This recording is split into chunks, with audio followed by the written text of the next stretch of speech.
now Lampard. Oh! What's What about that?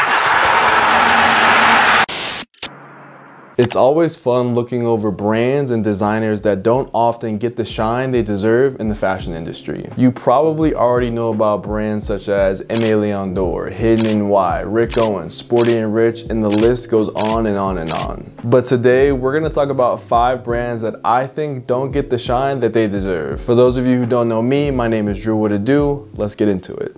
Starting off the list with one of my absolute favorite brands that are bubbling up right now, let's talk about Horego. Founded by Harsh Agarwal, this brand has put out some absolutely beautiful pieces in its short tenure. The brand focuses on artisanally made, handcrafted items, which typically results in the product quality being through the roof, with a price point to bout. I'm currently wearing their flower applique linen long sleeve, and this is definitely one of 2 of the best purchases that I've made in 2022. This long sleeve just feels so airy, it's perfect for the summertime, and I love the kind of energy it brings to my outfits when I wear it. The flower detailing is perfect, and as you can see, it was made by hand, which is really cool to see. Horego is a wonderful brand with just about under 20,000 followers as the recording of this video. They don't have their own website, so they use third-party or multi-brand retailers to sell their products, such as Essence, and they have another one, I can't remember the name right now. And in my estimation, I think Horego could be what Bodhi is right now in the next 2 to 5 years, potentially. Funny enough, if you want to learn more about the backstory of Horego, I just kicked off season 3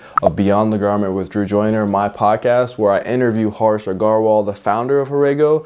You can learn more about the brand there, and if you don't know about my podcast, you better tap in. The podcast is being reignited. Season 3, it's on its way. It's already live by the time this video is up, so check out the podcast.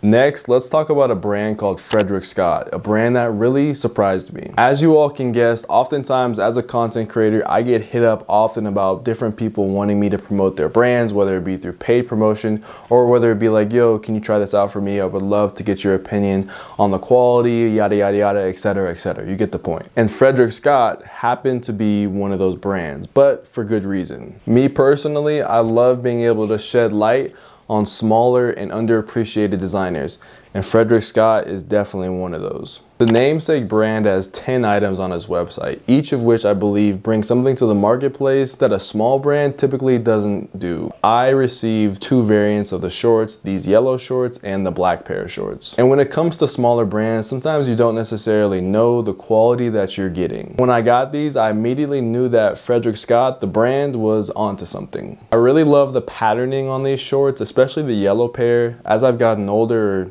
I guess we're all getting older in perpetuity, but as my style has progressed, I've been really enjoying the color yellow, and I feel like these yellow shorts are a really nice texture and color to a lot of the outfits that I wear in my wardrobe. And with shorts, you don't always get texture. Even though this is an all polyester pair of shorts, they have kind of this like vintagey, kind of homey, relaxing vibe. They're called lounge shorts, and I really like that about them. Looking at some of the other items on the website, I can only assume that if these feel the way they do, which is very qualitative, they feel good to the touch, they're soft, even though they're polyester, they feel good. I can only imagine some of the other items he's had on his site, whether it be the beanies that he has or the tops that he sells.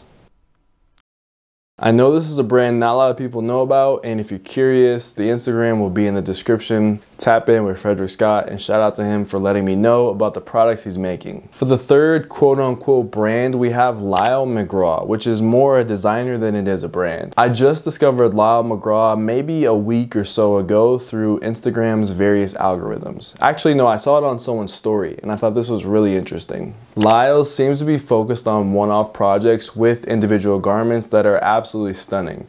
I love how he uses kind of this circular geometric shape system to create pieces that are really appealing to the eye and captivate the imagination. I have to admit for myself that this is kind of a random person to add to this list. I literally only saw his work about a week ago, and I'm not necessarily even sure if he's designing just for himself or for other people, or if he's open to design products for brands, but either way, you can follow his journey on Instagram, and this kind of keeps the channel fun. It keeps things, you know, you don't know where we're gonna go next when it comes to these underrated brands and designers. So Lyle, shout out to you. Keep doing what you're doing. Let's move on to number 4. I think it's safe to say that Libero is in a perpetual state of being wildly underrated. And their most recent campaign was quite simply beautiful. If you don't know about this Canadian brand, let me put you on. Classics reimagined, elevated simplicity, stylish menswear, that is Libero, and I've been singing its praises for a little over a year now. Adam, the founder, has also been on my podcast. If you're curious, you can check that episode out. It should be titled Libero or Talking to the Founder of Libero, something of that sort. Libero has under 10,000 followers on Instagram, which puts it in the category of criminally underrated. If you don't know about Libero, make sure you tap in. It's a brand that I believe is a really, really great one and shouldn't be as underrated as it is. Last but not least, I have to talk about one of my favorite brands personally, and that brand is Story MFG. Now, Story MFG has a bit more momentum compared to some of these other brands that I mentioned, but I still think they're worthy to be called underrated. Similar to Horego, Story MFG is hyper-focused on artisanal, handmade, and sustainable products. Probably the most expensive clothing on this list is Story MFG, and I feel like that also limits the ability for some people to buy into what Story MFG is selling. But price aside, from the standpoint of storytelling, editorial, and actual clothing production, Story MFG amazes me from season to season. I also love that they have this kind of mood board-esque BTS page on Instagram called MFG_MFG_MFG_MFG. You get the point, it's on the screen. That's what it's called. And if you guessed it, you're good. I also did a podcast episode with the founders of Story MFG, which was absolutely unbelievable. Katie and Saeed are fantastic people, and if you have not listened to that, I highly recommend it. This whole video is like a sneaky podcast plug for real. Horego, Frederick Scott, Lyle McGraw, Libero, Story MFG. I'm curious, did you know about any of these brands before watching this video? I would say that you probably knew Story MFG, maybe you knew about Libero from my other videos, but the other three, Horego, Frederick Scott, Lyle McGraw, did you know about them? Let me know down in the comments. I would love to hear the conversation around some of these brands that I mentioned. Also, if you have other underrated brands that you feel like aren't getting the shine that they deserve, put that down in the comments as well. I always love learning and discovering new brands. Like I said earlier in the video, it's a real joy of mine to discover and find out about new brands, new designers, hungry individuals bubbling up within the fashion scene. And if you're into longer form conversations about these topics or talking to these brand owners, follow the podcast. Season 3 already started. We got Horego on episode 1. We got some dope creators lined up for episode 2, 3, 4, and 5. Got some different topics that we're going to be talking about. It's called Beyond the Garment with Drew Joyner. That's what you need to search. It'll be on Spotify. It'll be on Apple. It'll be on Google. Anywhere you can find a podcast, it'll be. I hope to see you there. As always, I'm spreading peace, love, and positivity in 2022. So that means I'm spreading peace, love, and positivity to you. No matter where you are in the world, have a wonderful rest of your day. We'll see you next time. Abianto. Peace. Yo, what is good post vid, man? Here's a fist bump for the one time. Bop. You know how we get down. Here's the other hand for you. Bop. Appreciate you guys dearly for watching to the end of the video. As always, you guys are my true 1%. I appreciate you so much. My one question for the PVV, answer it with hashtag PVV down in the comments. My one question for you today is kind of random. It's around food.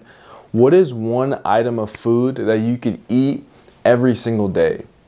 It could be like a fruit or a particular, it could be like a particular meal or a particular dish. I think for me, I'm just gonna say that no matter what kind of form it's in, actually no, it's not true.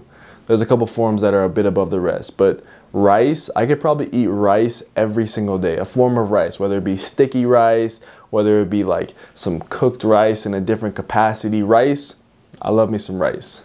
Let me know what you love to eat down in the comment section. I look forward to reading it. We'll see you guys next week, PVV. God love for y'all. Abianto. Peace. How did you with the Abianto peace twice? That's the PVB love right there. That's a dap up right there, boy. I appreciate